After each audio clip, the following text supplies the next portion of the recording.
A lengthy statement released on their Archwell Foundation website said they were heartbroken and speechless at the exceptionally fragile state the world was currently in.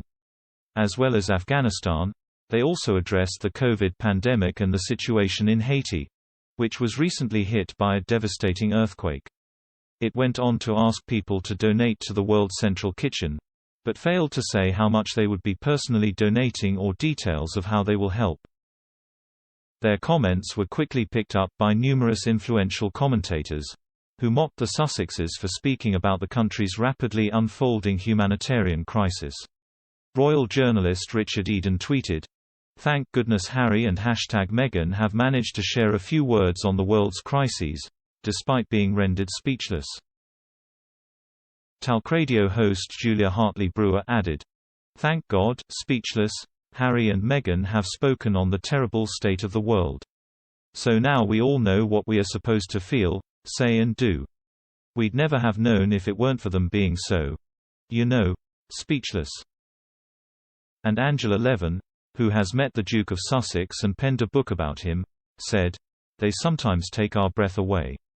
Speaking to Mail Online earlier, Ms. Levin said, "I think Harry and Meghan's grandiose, comfy and caring comments about the situation in Afghanistan, the disaster in Haiti and new COVID variants is another example of them trying to set up some sort of alternate woke royal family."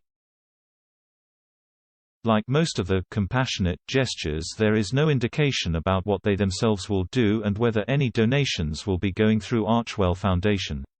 Their comment that they want to alleviate suffering among those we know and those we may never meet, that will prove our humanity, sounds so similar to their recent comment, "We must be compassionate to those we know and those we don't know," that makes it sound equally phony. The statement on Archwell read, "The world is exceptionally fragile right now. As we all feel the many layers of pain due to the situation in Afghanistan, we are left speechless. As we all watch the growing humanitarian disaster in Haiti, and the threat of it worsening after last weekend's earthquake, we are left heartbroken. And as we all witness the continuing global health crisis, exacerbated by new variants and constant misinformation, we are left scared. When any person or community suffers, a piece of each of us does so with them, whether we realize it or not. And though we are not meant to live in a state of suffering, we, as a people, are being conditioned to accept it. It's easy to find ourselves feeling powerless, but we can put our values into action, together. To start, we encourage you to join us in supporting a number of organizations doing critical work.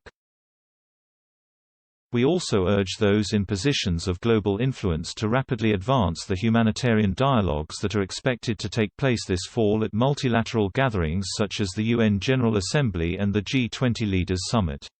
As an international community, it is the decisions we make now, to alleviate suffering among those we know and those we may never meet, that will prove our humanity.